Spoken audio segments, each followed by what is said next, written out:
নমস্কার বন্ধুরা, আজকে আমি আপনাদের জন্য এমন একটা রেসিপি নিয়ে চলে এসেছি। এই রেসিপি থাকলে গরম ভাতের সঙ্গে আর কোনো কিছুর প্রয়োজন হয় না। আর এটা বানানোর জন্য খুব বেশি কিন্তু মশলারও প্রয়োজন হয় না। তাহলে চলুন দেরি না করে দেখে নেওয়া যাক যে এটা আমি কিভাবে বানাই।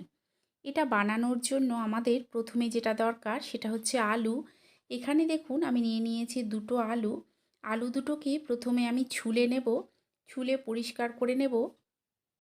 আমি এখানে দুটো আলু নিয়েছি। আপনারা যদি মনে করেন যে আলুর পরিমাণটা বাড়িয়ে নেবেন তাহলে আলুর পরিমাণটা বাড়িয়ে নিতে পারেন। প্রথমেই দুটো আলুকে ভালো করে পরিষ্কার করে ছুলে নেব।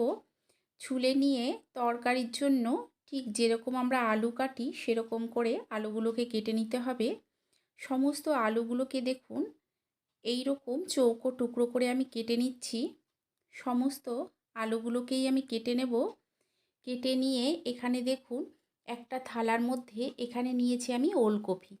ওলকপিগুলোকে যেই সাইজের আলু কেটেছি সেই সাইজেরই কেটে নিয়েছি। আর দেখুন আলুটাকেও কেটে রেখেছি। আর এর সঙ্গে যেটা দরকার সেটা হচ্ছে চিংড়ি মাছ। এখানে আমি কুচো চিংড়ি নিয়েছি, আগের থেকে লবণ আর হলুদ মাখিয়ে রেখেছি। আর এর সঙ্গে নিয়ে নিয়েছি আমি দুটো কাঁচা লঙ্কা। অন্যদিকে আমি দেখুন একটা কড়াই বসিয়ে দিয়েছি, এতে দিয়ে দিলাম কিছুটা সর্ষের তেল। তেলটা গরম হয়ে গেলে এখানে ফোড়নে দিচ্ছি দেখুন কালো জিরে, আর দিয়ে দেবো কাঁচা লঙ্কা। দুটো কাঁচা লঙ্কাকে আমি চিড়ে নিয়েছি। ফোড়নটাকে কয়েক সেকেন্ড ভেজে নেব। যখন দেখবেন একটা সুন্দর গন্ধ বেরোচ্ছে তখন দিয়ে দিতে হবে সমস্ত চিংড়ি মাছগুলো।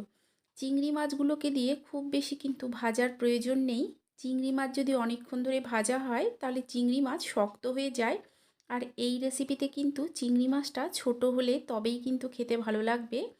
দেখুন ছড়িয়ে ছড়িয়ে অল্প কিছুক্ষণ ভেজে নিয়েছি।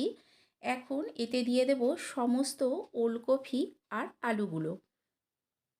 সমস্ত ওলকপি আর আলুগুলোকে একসঙ্গেই দিয়ে নিতে হবে। এতে কি হয়, এর মধ্যে চিংড়ি মাছের গন্ধটা খুব সুন্দরভাবে ঢুকে যায়। সমস্ত ওলকপি আলু দিয়ে দিয়ে দিলাম লবণ আর দিয়ে দিচ্ছি হলুদ।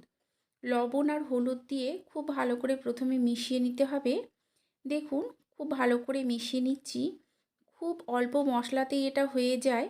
খুব বেশি কিন্তু মশলার প্রয়োজন হয় না, আর খেতে কিন্তু অসাধারণ হয়। অল্প কিছুক্ষণ মিশিয়ে নেওয়ার পর দেখবেন যে ওলকপির থেকে কিছুটা জল বেরোচ্ছে, যেহেতু লবণ দেওয়া হয়েছিল। এইভাবে গ্যাসের ফ্লেমটাকে লো টু মিডিয়ামে রেখে কিছুক্ষণ হতে দেব। কিছুক্ষণ পর এতে দিয়ে দেব আমি 1 চামচের মতো জিরে গুঁড়ো।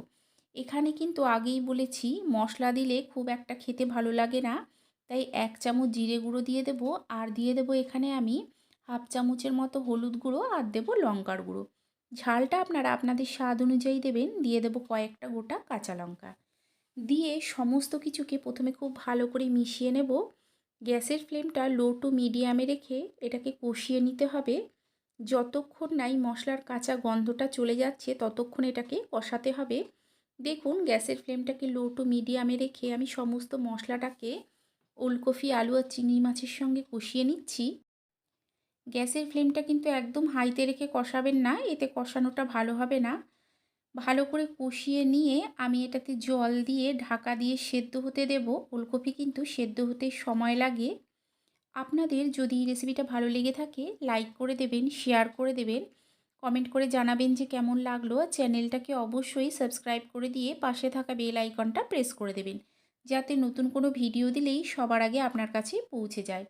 ঢাকা দেওয়ার আগে আমি এতে স্বাদ অনুযায়ী লবণ দিয়ে দিয়েছিলাম। লবণটা আপনারা আপনাদের স্বাদ অনুযায়ী দেবেন। বেশ কিছুক্ষণ পর আমি দেখুন ঢাকাটা তুলে নিয়েছি, দেখিয়ে দিচ্ছি। ওলকপিগুলো দেখুন খুব সুন্দরভাবে সেদ্ধ হয়ে গেছে। তৈরি হয়ে গেছে এই রেসিপি। আপনারা অবশ্যই একবার এইভাবে বানিয়ে খাবেন, আশা করছি আপনাদেরও ভালো লাগবে।